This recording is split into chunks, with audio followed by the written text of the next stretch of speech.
Hello दोस्तों, स्वागत है आप सबका आपके अपने यूट्यूब चैनल अपनी संस्कृति में। दोस्तों, जैसे कि नवरात्रि समाप्ति पर है तो कन्या पूजन हमें किस तरीके से करना चाहिए, कौन सा तरीका सही होता है और कौन सी छोटी छोटी गलतियां करने पर भी हमें भारी नुकसान भोगना पड़ सकता है। आज हम इन्हीं के बारे में बात करने वाले हैं। तो अगर आप चैनल पर पहली बार आए हैं तो प्लीज़ मेरे चैनल को सब्सक्राइब कर लीजिए। वीडियो अच्छी लगे तो दोस्तों वीडियो को लाइक करना और कमेंट बॉक्स में जय माता दी लिखना तो बिल्कुल भी मत भूलना। कम से कम 7 कन्याओं को तो हमें अपने घर पर अवश्य बुलाना चाहिए। वैसे तो 9 कन्याओं को बिठाना घर में शुभ होता है, क्योंकि देवी माँ के 9 नवरात्रे होते हैं और 9 दिनों में विशेष माता की पूजा की जाती है। इन दिनों भक्त देवी माँ के लिए व्रत रखते हैं, माता का जागरण कराते हैं और उनसे तरह तरह से उनको खुश करके आशीर्वाद प्राप्त करने की कोशिश करते हैं, क्योंकि इन्हीं 9 दिनों में माता जागृत रूप में हाथी पर सवार होकर धरती पर विराजमान होती है।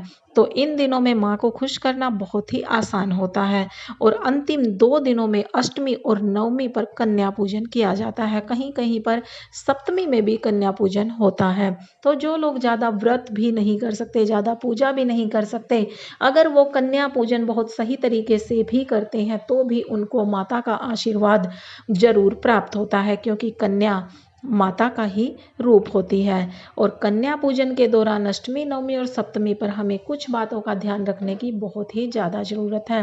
कुछ 6 गलतियां ऐसी होती हैं, अगर हम वो कर जाएं तो वो भारी पड़ सकती हैं। सबसे पहली बात आती है कन्याओं की संख्या। कन्या पूजन में संख्याओं का अपना महत्व होता है। आपका इस बात पर विशेष ध्यान देना चाहिए कि कम से कम 2 कन्याएं अवश्य बुलाकर 9 कन्याओं को बुलाना है। साथ साथ एक घर को बुलाना चाहिए, एक बेटी को बुलाना चाहिए। एक गीत का महत्व अपार माना जाता है। सभी कन्याओं के साथ एक बच्चे को बहुत ही अच्छे तरीके से हमें आमंत्रित करना चाहिए। कन्याओं को बिठाने के लिए, क्योंकि कन्याएं देवी का स्वरूप होता है, विशेष व्यवस्था करनी चाहिए। फर्श पर कभी भी नीचे नहीं बिठाना चाहिए, चादर बिछाकर या आसन लगाकर ही कन्याओं को बिठाना चाहिए। और घर में जैसे ही कन्याएं आती हैं तो सबसे पहले दूध और पानी के साथ उनके पैर छूकर पैर धोने चाहिए। सिंदूर लगाइए और पैरों पर महावर भी लगा सकते हैं। उसके बाद रक्षा सूत्र और तिलक जरूर बांधें। कन्याओं के पैर धोने के बाद सबसे पहले उनके हाथों में रक्षा सूत्र बांधे यानी मोली धागा बांधे। उसके बाद तिलक लगाएं और तिलक लगाते वक्त चावल का एक दाना कन्याओं के माथे पर जरूर लगाकर उनका आशीर्वाद लीजिए। फिर बारी आती है भोग लगाने की। तो कन्याओं को भोग लगाने के लिए घर में तरह तरह के पकवान बनाए जाते हैं, जैसे खीर, पूरी, हलवा, चने की सब्जी, आलू की सब्जी। इन सब के साथ हम कन्याओं को भोग लगा सकते हैं, लेकिन ध्यान रखें कि बैंगन की सब्जी और प्याज, लहसुन, इन सब चीज़ों का उपयोग बिल्कुल भी नहीं कर सकते, अन्यथा अनिष्ट हो जाएगा। खीर, मालपुआ, आलू और सीताफल की सब्जी भी आप कन्याओं को खिला सकते हैं। लास्ट में आती है भेंट देना। कन्याओं को खाना खिला के भेंट देना बिल्कुल भी मत भूलना।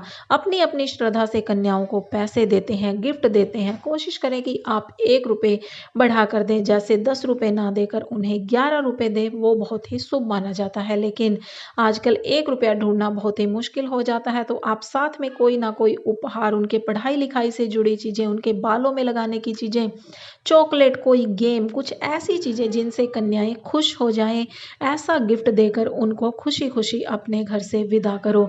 अगर आपने कन्याओं को खुश कर दिया तो समझ लीजिए कि आपसे माता रानी खुश हो गई। आपका गिफ्ट पाकर, आपके भोजन को पाकर और आपके घर में कन्याओं के स्वागत को देखकर ही माता रानी आपको बहुत अच्छा आशीर्वाद दे देती है, क्योंकि कन्याएं ही माता का स्वरूप होता है। सो दोस्तों, अगर आपको मेरी वीडियो पसंद आई है तो प्लीज़ मेरे चैनल को लाइक करना और सब्सक्राइब करना और कमेंट बॉक्स में जय माता दी बिल्कुल भी लिखना मत भूलना, क्योंकि ऐसी ही वीडियोस मैं आपके सामने लगातार लाती रहूँगी। तो मिलते हैं दोस्तों अगली वीडियो में, तब तक के लिए जय माता।